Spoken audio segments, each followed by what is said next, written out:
A man with nothing left to lose had just given away his last chance at survival, and in the profound silence that followed, the world held its breath.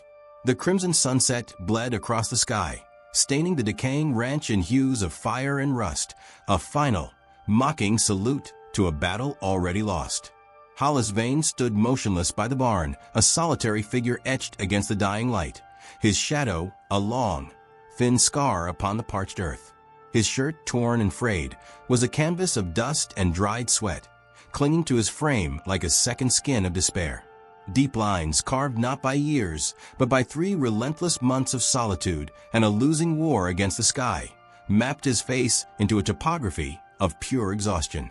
The drought had been a cruel, silent thief, stealing the moisture from the land, the green from the fields, and finally, the very will from his soul.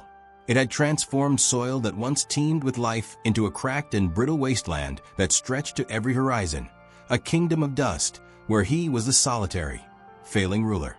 In this kingdom of death, there was one last living asset, one final pulse of value that had kept him company in the crushing quiet. The horse, a bay gelding with tired eyes, was more than an animal. It was a repository of his remaining worth, his only conceivable means of escape from this desolation. It represented a future, however slim, a chance to ride away from the ghost of his former life.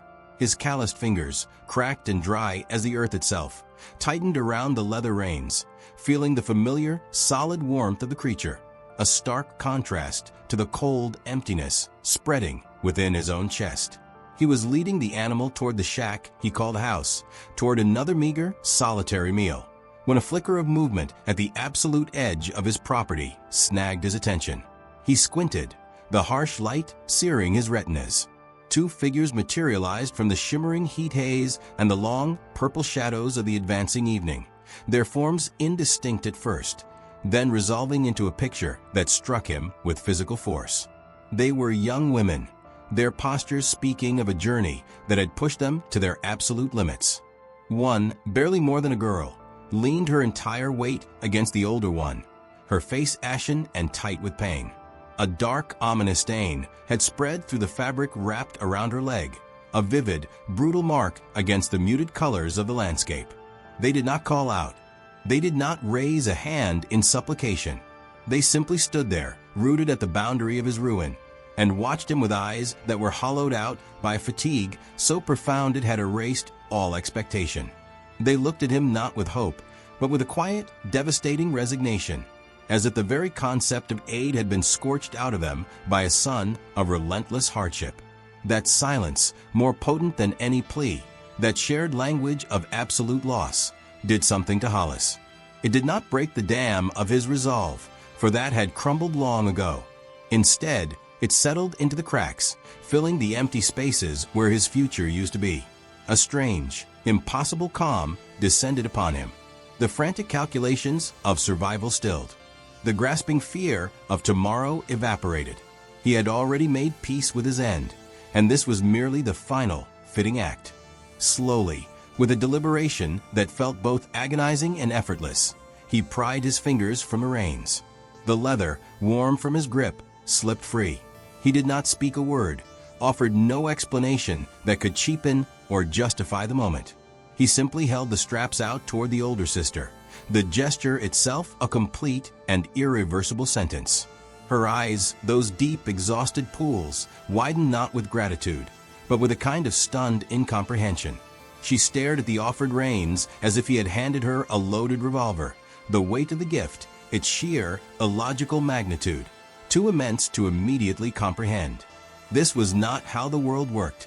Men like him, broken men on dying land, did not sacrifice their last thread of salvation for people like them. The younger sister's gaze flickered between him and the horse, confusion and a spark of something close to fear dancing in her pained expression. Then, with a hesitant, almost reverent motion, the older sister took the leather. They did not thank him. They turned, the injured girl leaning heavily on the horse now, and melted into the gathering darkness, swallowed by the vast, indifferent landscape as if they had never been. Hollis remained standing there long after they had vanished, a statue in his own graveyard. He watched the final sliver of sun extinguish itself below the horizon, plunging the world into a deep, cool blue. The choice was made. The deed was done. A profound emptiness settled over him, but it was a clean emptiness, scoured of doubt.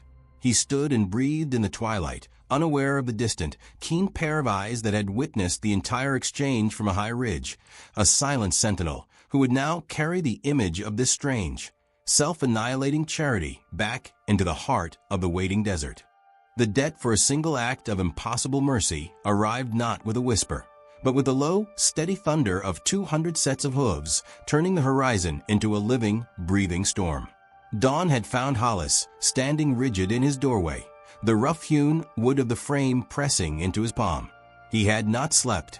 The air was thick and preternaturally still, as if the world itself was holding its breath in anticipation of the reckoning he had set in motion the moment his fingers had uncurled from those reins. Then the horizon began to move. At first, it was a subtle shimmer, a distortion in the pale morning light that could have been a heat haze or a trick of his exhausted eyes. But the shimmer coalesced into shadows, the shadows into distinct shapes, and the shapes multiplied into dozens, then hundreds, emerging from the vast, empty plains with a terrifying, silent purpose. A low, rhythmic vibration started deep in the earth, a felt presence more than a heard sound, traveling up through the soles of his worn boots and into the very marrow of his bones. It grew steadily, this heartbeat of an approaching giant, transforming from a tremor into a rumble, and finally into a deafening, relentless thunder that shook the dust from the lintel above his head. His own heart hammered against his ribs, a frantic, trapped bird trying to match the brutal cadence of the approaching army. His mind, cold and clear despite the fear, raced through a futile inventory of escape. The broken fences offered no barrier, only a symbolic skeleton of his failed dominion. The land beyond was a dead, open expanse, offering no cover, no sanctuary. The barn behind him stood as a hollow, empty testament to his sacrifice, its door hanging open on rusted hinges like a gaping mouth. He had given them his only means of flight. There was nowhere to run, and in that stark realization, a strange, icy calm began to seep into the edges of his panic. The riders did not charge. They did not whoop or yell. They moved with a chilling, seamless precision, a single organism flowing across the barren landscape. They encircled his property completely, a noose of men and horse flesh drawn tight around the crumbling heart of his existence. The dust they kicked up rose in great, coppery clouds, obscuring their individual features, making them an anonymous, terrifying multitude.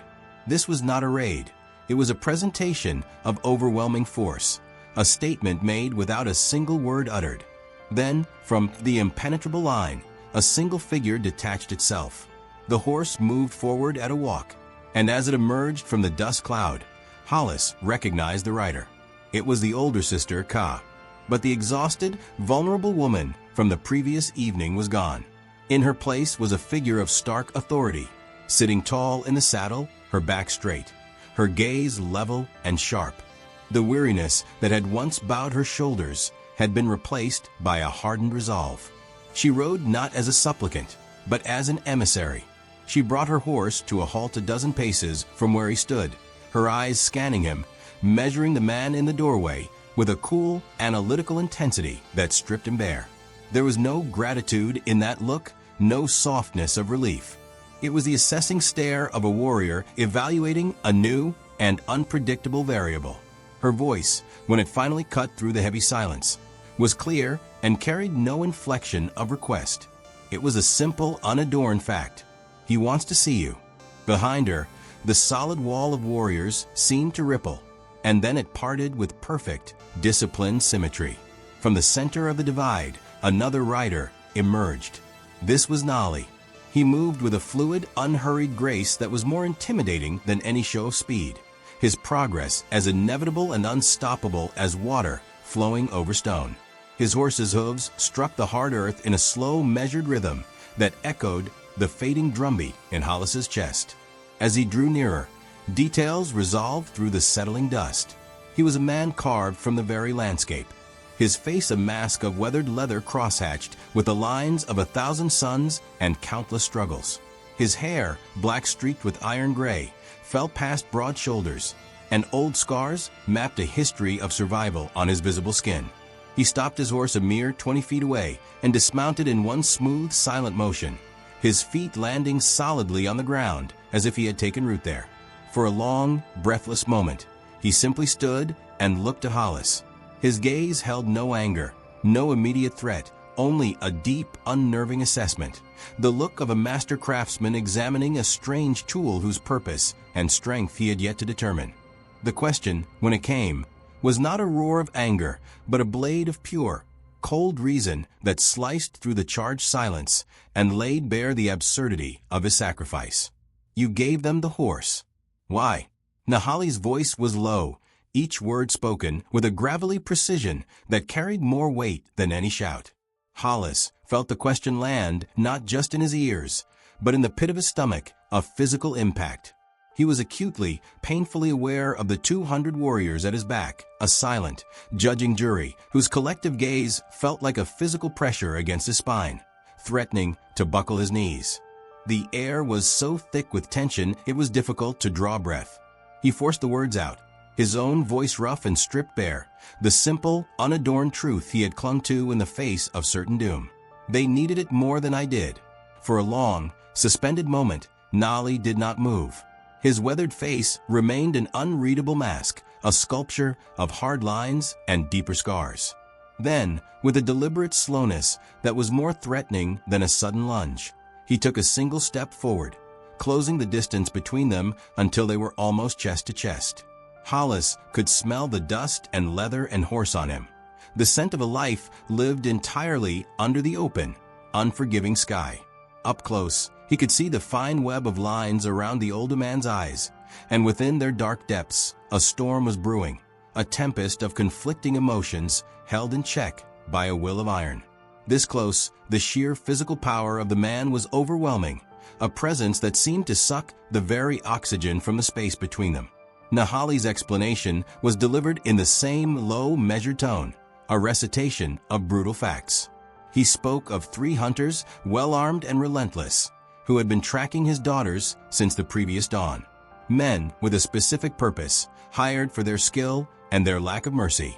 On foot, wounded and exhausted, his daughters would have been run down, caught, and killed.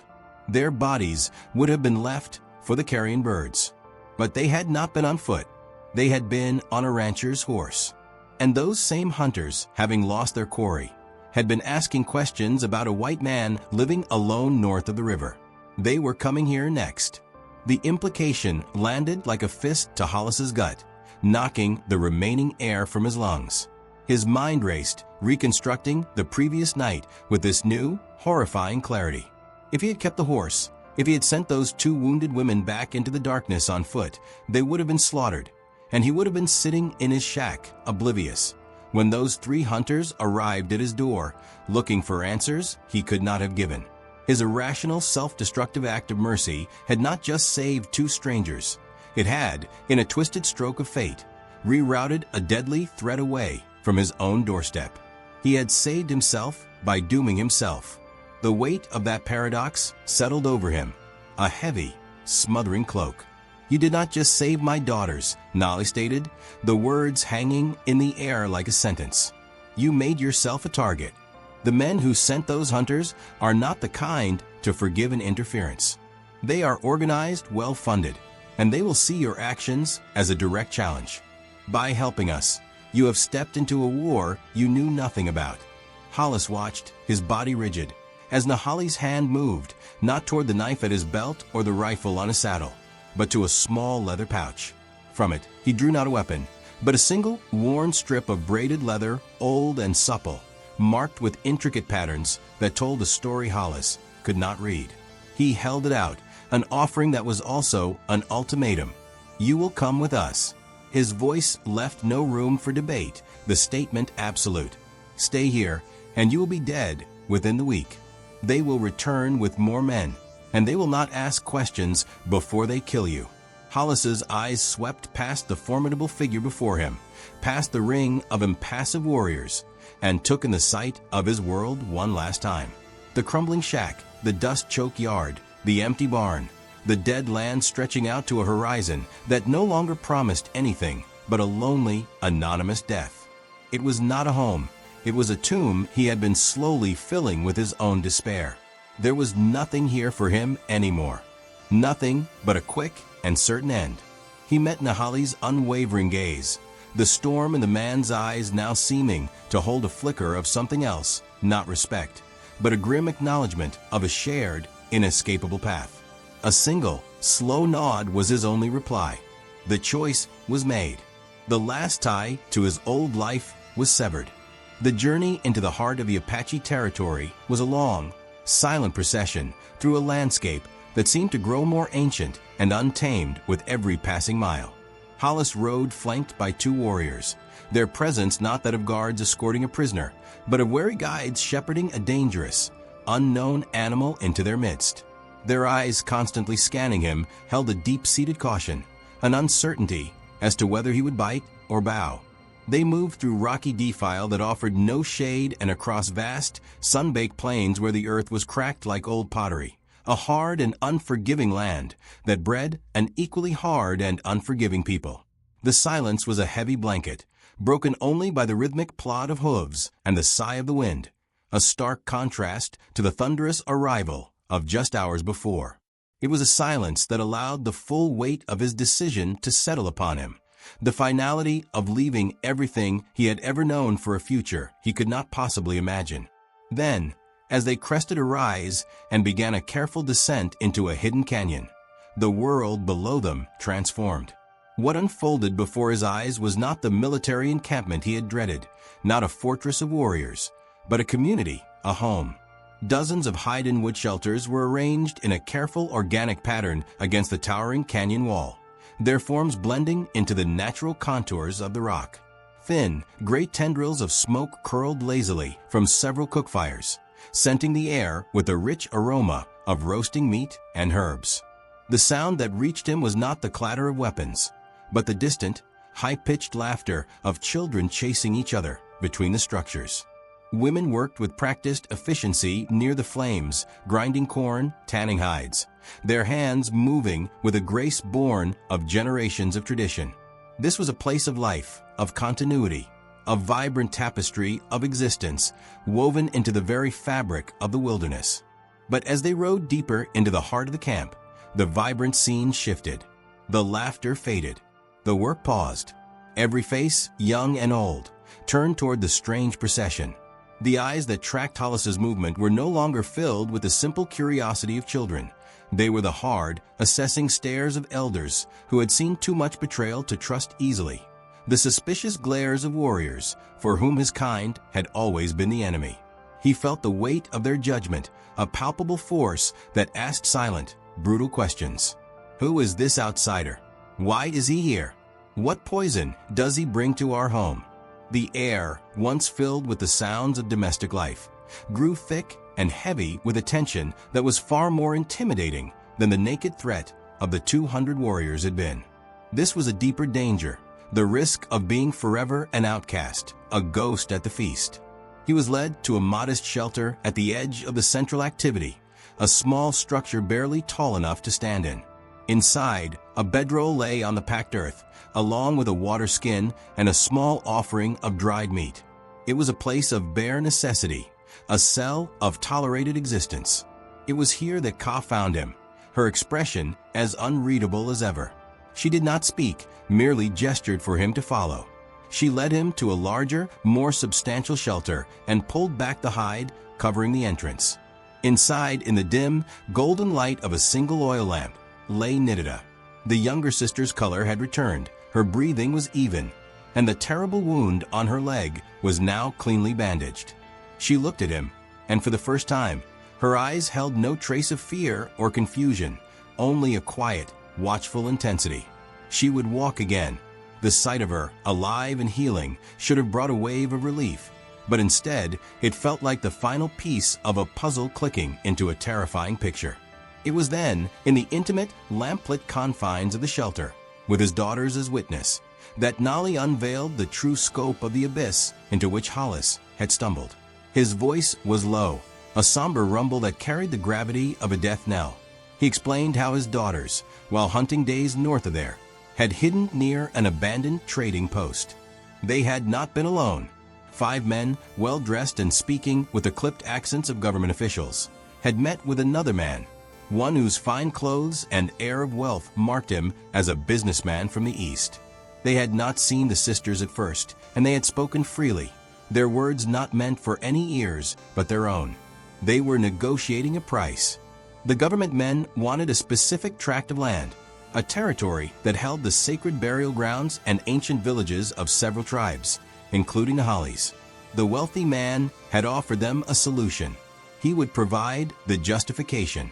His men would stage attacks on white settlements, brutal, bloody raids that would be blamed on the Apache. They discussed numbers. How many would need to die to make the outrage convincing? Which settlements to target first? It was a cold, calculated plan for mass murder, a genocide disguised as frontier justice, all to open a path for land grabs and profit. Then, one of the guards had glanced up and spotted the 2 sisters on the ridge. The chase had begun, a desperate flight for their lives that had ended, miraculously, at the edge of a broken rancher's land. As Nahali's words hung in the air, Nidida, moving slowly, reached beneath her bedroll. Her fingers emerged clutching a single, crumpled piece of paper, stained with dirt and sweat, but intact. She held it out to Hollis. He took it, the paper feeling unnaturally heavy in his hand. He unfolded it carefully, smoothing the creases against his thigh in the lamplight. It was a contract.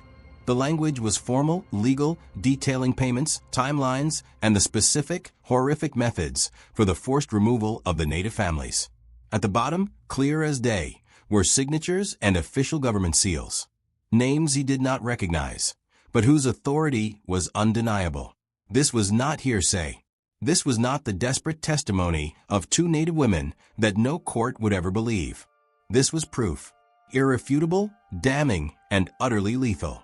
He stared at the document, understanding crashing down upon him with the force of a physical blow. This single piece of paper was the reason for the hunters, for the relentless pursuit. It was the reason Nahali's entire camp was a target. And now, by the simple, unwitting act of saving the 2 women who had carried it, he had made himself a custodian of this truth. He was no longer just a man who had given away a horse. He was a witness. And for this truth, the powerful men whose names were on that page would kill every single person in the canyon to bury it. The fragile piece of the canyon was shattered in an instant, not by a gradual approach, but by a single, piercing cry from the ridge that cut through the evening air like a knife. A sentinel's warning that turned the vibrant camp into a ghost town in the space of a single, held breath. The enemy had found them. The transformation was immediate and terrifying in its efficiency. The laughter of children vanished, replaced by a grim, purposeful silence. Warriors who had been resting moments before were now moving with a lethal, controlled urgency, their faces set in masks of cold determination. The camp, a place of family and fire, became a fortress in less than a minute, its defenses materializing from the very landscape.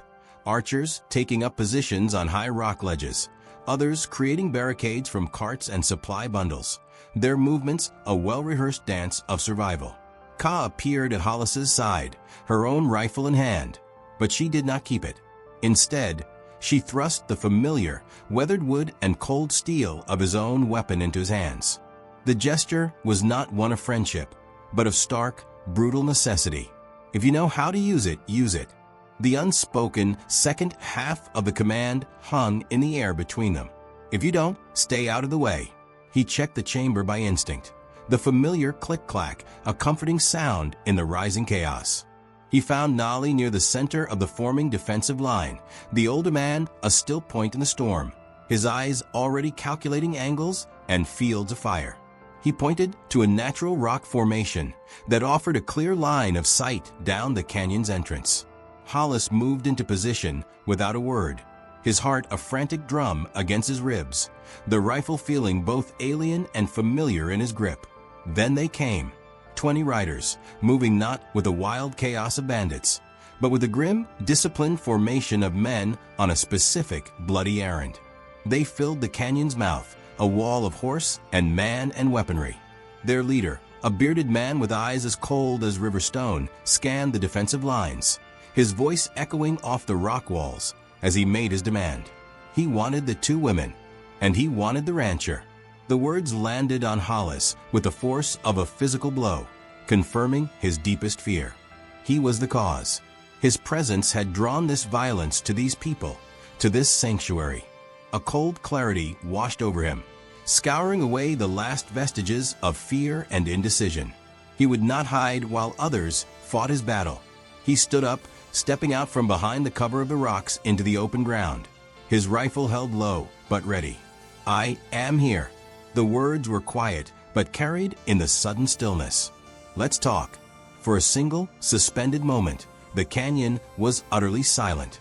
Then the bearded man smiled, a cruel, humorless twist of his lips. "Brave. Stupid, but brave. Bring him." He barked to his men. Two riders spurred their horses forward. It was the spark that lit the powder keg. Nolly moved with blinding speed, interposing himself between Hollis and the charging men, his hand raised in a gesture of absolute denial. The first shot cracked, a sharp, brutal sound that broke the world apart. The canyon erupted into a hell's cape of noise and fury. The concussive blast of rifles, the whine of ricocheting bullets, the screams of horses and men, it all merged into a single, deafening roar. Hollis dropped behind cover, his hands shaking as he returned fire. He aimed, steadied his breath, and squeezed the trigger. A rider jerked and tumbled from his saddle. The recoil of the rifle was familiar, but the moral weight of the act was a new, crushing burden that settled in his soul. He had just taken a human life. Through the choking clouds of gunpowder smoke, he saw a flicker of movement near the sheltered alcoves where the women and children were hidden. One of the attackers, a younger man with a scar down his cheek, had broken through the line, a long knife in his hand, moving with a predator's intent toward the most vulnerable. Without a second thought, Hollis broke from his position, his body moving on pure instinct. He covered the ground in a low, desperate sprint, tackling the scarred man just as he reached for the hide covering of a shelter. They crashed to the earth in a tangle of limbs, rolling in the dirt. The knife skittered away. A fist smashed into Hollis's jaw, exploding his vision into stars. They grappled, strength against strength, Hollis's ranch-hardened muscles straining against the younger man's ferocious agility. He locked his arms around the man's torso, squeezing until he felt something give, his own breath coming in ragged, burning gasps. Just as his grip began to fail, Ka was there. Her movement was a blur, the downward strike of her rifle, but precise and final. The scarred man went limp. Hollis released him, collapsing back into the dirt, his body screaming in protest, his lungs heaving for air. The fierce, close-quarters battle had turned the tide. The remaining attackers, seeing their flanking maneuver fail and their numbers dwindle, began a ragged retreat, dragging their wounded with them. The gunfire sputtered and died, leaving an eerie, ringing silence in its wake, punctuated by the moans of the injured and the smell of blood and spent powder. The bearded man, still mounted at the canyon's entrance, looked upon the scene, his face a mask of fury and frustration. He shouted back to them, his voice raw with promise. This was just the first attempt. The next group that comes for you, they will not be so forgiving. The words hung in the settling dust, a vow of future violence that promised this was not an end, but a bloody beginning. In the cold, gray light of dawn, as the dust of their pursuers stained the horizon, their only path forward became a desperate, two-pronged gamble for salvation. The camp would scatter, families and warriors disappearing like ghosts into the labyrinthine canyons, creating a dozen false trails to confuse and divide the enemy force. But one small, fast group had to carry the truth. 6 riders in total would make the desperate run for the distant town of Redemption, and the one lawman, Marshal Garrett, who Nolly claimed still honored his word. They rode hard, pushing their horses as the sun climbed, the precious, damning contract a searing brand against Nahali's chest. But the hunters were relentless. Their numbers swelled to 15, closing the distance with grim determination. The choice, when it came, was made without debate. As they reached a fork in the trail, Nali signaled a halt. He looked at his daughters, at the two trusted warriors, Takakota and Kuruk, and then at Hollis. His plan was a brutal piece of tactical sacrifice. Takakota and Kuruk would take Ka and Nidada north, following the slower, safer river route. He and the rancher would turn east into the roughest, most exposed terrain, a clear and obvious beacon for the pursuers. They would be the bait, the price for the truth's delivery. They rode east until they found the perfect place for a last stand. A narrow stone passage, flanked by high rock walls, a natural bottleneck where two men could hold off many. As they dismounted, their horses lathered and blowing, the sound of approaching hooves grew from a rumble to a thunder. Nali turned to Hollis, his face a landscape of resolve. He reached into his shirt and pulled out the oilcloth-wrapped contract. He pressed the bundle into Hollis's hands, his grip firm and final. His voice was low, each word measured and stark. "If I fall, you get this to Marshal Garrett. You tell him everything. Make him listen." Hollis stared at the packet, feeling its lethal weight, the weight of dozens of lives and the fate of entire families. "Why are you trusting me with this?" The question was a whisper. Nahali's gaze was unwavering, the storm in his eyes replaced by a profound and certain clarity. "You gave my daughters your last horse. You chose their lives over your own. That is all I need to know of a man." Then the riders were upon them, 15 strong, filling the mouth of the passage. The bearded leader demanded the contract, his voice echoing off the stone. Nahali's answer was to step into the open, a silent, defiant challenge. The response was a volley of gunfire. The world dissolved into a deafening storm of lead and echoing thunder. Hollis and Nali fought back to back, pressed against the unyielding rock.